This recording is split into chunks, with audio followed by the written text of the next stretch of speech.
ውድብ ሕብራት ሃገራት ኢጣልያን ብራዚልን ብምኽንያት መበል 35 ዓመት ጽምብል ናጽነት ኤርትራ ናብ ህዝብን መንግስትን ኤርትራ ናይ የውሃና መልእኽቲ ሰዲዶም ዋና ጸሓፊ ሕብራት ሃገራት አንቶኒዮ ጉተረሽ ፕሬዝዳንት ሪፐብሊክ ኢጣልያ ሰርጆ ማታሬላን ፕሬዝዳንት ፌደሬሽን ብራዚል ሉላ ዳ ሲልቫን አመልእኽቶም ንፕሬዝዳንት ኢሳያስ አፈወርቂ ጥዕናን አሳልጦ ስራሕን ንኤርትራን ህዝባን ድማ ሰላምን ብልጽግናን ድሕርምምናይ ምስ ኤርትራ ክልታው ዝምድናታት ንምምዕባልን ንምዕማቕን ዘለዎም ቅርብነት አረጋጊጾም ፕሬዝዳንት ሪፐብሊክ ኢጣልያ ሰርጆ ማታሬላ ወሲኹ ኣብ መንጎ ኤርትራን ኢጣልያን ዘሎ ዘተን ምትሕግጋዝን ንኽልተ ረብሓታት ከምኡውን ንሰላም ልምዓትን ርግኣትን ዞባ ቀርኒ ኣፍሪቃ ብዘገልግልን በዘደንፍዕን መዳይ እናዓመቐ ክቕጽል ዘለዎ ተስፋ ገሊጾም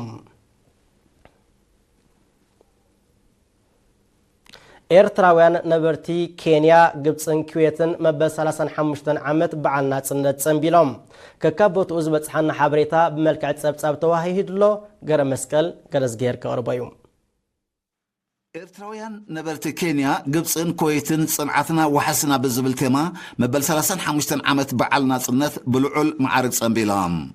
ኣብ ናይሮቢ ኬንያ ኣብ ዝተኻየደ ብርክት ዝበሉ ዜጋታትን ዕዱማትን ዝተሳተፈዎ ጽምብል ኣምባሳደር በየነ ርእሶም ኣብ ዘቕረቦ መልእኽቲ ናጽነት ጽንዓትና ወሓስና ዝብል ቴማ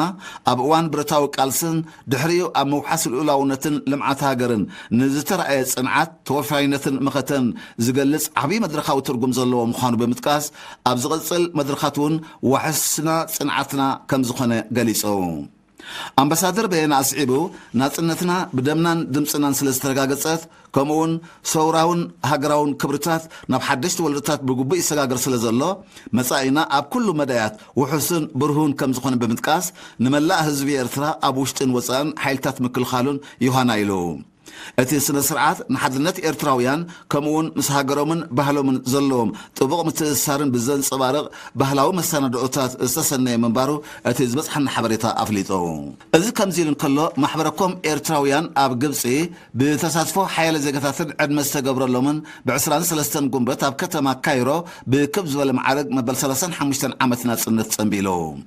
ኣብቲ ብባህላዊ ፀወታታትን ስነ ጥበባዊ ዕዮታትን ዝተሰነየ መደብ ፈጻሚ ጉዳያት ኤምባሲ ኤርትራ አቶ አማን ዓብደል ዋስዕ ኣብ ዘስምዖ መደረ ናጽነት ኤርትራ ውጽኢት ነዊሕን መሪርን ቃልስን ጽንዓትን ከም ዝኾነ ብምጥቃስ ኣብዚ 35 ዓመታት ኤርትራ ሃገርና ደጊማ ከምዘይ ትድፈር ዘረጋግጽናዮ ሳላ ጽንዓትና ከም ዝኾነ ሳላ ጽንዓትና ድማ መኸተና መመሊሱ ከም ዝትርምዕን ከም ዝዕወትን ኣረጋጊጹ ብተመሳሳሊ ማሕበረኮም ኤርትራውያን ነበርቲ ኩዌት ብርክት ዝበሉ ዜጋታት ከምኡውን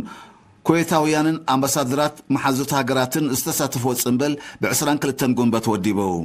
ፈጻሚ ጉዳያት ኤምባሲ ኤርትራ አቶ ሑመድ ይሕያ ሓሊ ኣብ ዘስምዑ ቃል ከምቲ ናይ ሎማ ዓመት ቴማ ዘመሓላልፎ መልእኽቲ ጽንዓት መፍትሕ ናይ ኩሉ ብድሆታት ከም ዝኾነ ብምጥቃስ ሓላፍነት መኸተን ልምዓትን ብቐንዱ ኣብ እንግድዓ መንስያት ስለ ዝኾነ ኣብ ዝሃለዎ ሃልዮም ንቑሕ ኣበርክቶ ክገብሩ መድረኽ ዝጠልቦ ከም ዝኾነ ኣረዲዩ ኣብ መንበር ማሕበረኮም አቶ ሳልም ሳፊ ቦገኖ ንመንግስቲ ህዝብን ሓይልታት ምክልኻልን ኤርትራ ይሃና ድሕሪ ምባል መደባት ህንፀት ሃገር ንምድንፋዕ ብስም ማሕበረኮም ቃል ኣትዩ ነመስግነካ ገረ መስቀል ገረዝጊሄር ናብ ካብ ዞባ ጋሽ ባርካ ዝመጸና ዜናው ጸብጻብ ምስን ሰገር ኣብ ዞባ ጋሽ ባርካ ብደረጃ መንግስቲ ሳላስ ተኻየደ ዕቱብ ጻዕሪ ምውዳድን ተጠቃምነትን ትካላት ማሕበራዊ አገልግሎት ኣብ ዝሓለፈ ናይ ናጽነት ዓመታት ጽቡቕ ገስጋሳ መዝጊቦም ወኪል ኤሪና ቀዳው ተወልደ ብመልክዕ ጸብጻብ ዘዳልዎ ትሕዝቶ ሰሚር ጀማል ከቕርበልናዩ ኣብ ዞባ ጋሽ ባርካ ካብ ጽባሕ ናጽነት ዝጀመረ መስርሕ ምውዳድ ትካላት ማሕበራዊ አገልግሎት ጽቡቕ ገስጋስ ብምምዝጋቡ ዝበዝሑ ነበርቲ ተጠቀምቲ መሰረታዊ አገልግሎት ክኾኑ ከም ዝበቕዑ ተገሊጹ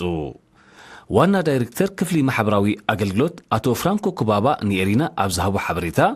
ብዝርግሕኡ ድሩት ብዓይነቱን ቁጽሩን ድማ ድኹምን ውሕዱን ዝነበረ ትካላት ማሕበራዊ አገልግሎት ንምስፋሕን ንምምዕባልን ብደረጃ መንግስቲ ብዕቱብ ሳላስ ተሰርሐ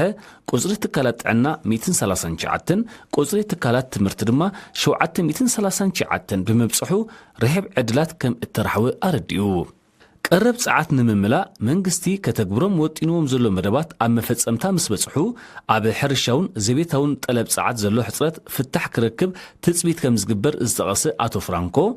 ኣብ ጽላት መጓዓዝያን መራኸቢታትን ኣተባባይ ዕማም ተሰላሲሉ ከም ዘሎን ኣማራጺታት ከም ዝሰፍሐን ብምግላጽ ህዝቢ ዝጎደለ ኣብ ምምላእን ቀጻልነት ዝተዋደደ ትካላት ኣብ ምውሓስን ዕዙዝ ኣበርክቶ ይገብር ምህላው ሓቢሩ ሓላፊ ጨንፈር ትምህርቲ መምህር ያሲን መሐመድ በወገኑ ኣብ ፈለማ እዋን ናጽነት ኣብ መላእቲ ዞባ 57 ናይ መባእታን 3 ናይ ማእከላይን ደረጃ ኣብያተ ትምህርቲ ጥራይ ከም ዝነበራ ብምዝካር ድሕሪ ናጽነት ብዝተገብረ ገዚፍ ወፍሪ ቁጽሪ ትካላት ትምህርቲ ካብ 60 ናብ 739 ክብክብል እንከሎ 12700 ዝነበረ ቁጽሪ ተምሃሮ ድማ ናብ ልዕሊ 233,000 ከም ዝበረኸ ኣነጺሩ ጊዜያዊ ሓላፊ ጨንፈር ጥዕና ዶክተር ወልዲ ዮሃንስ ድማ ኣብ መጀመርያ ናጽነት 2 ሆስፒታላት 8 ማእከላት ጥዕናን 15 መደበራት ጥዕናን ዝነበረ ቁጽሪ ትካላት ጥዕና ኣብዚ ግዜ እዚ ቁጽሪ ሆስፒታላት ናብ 4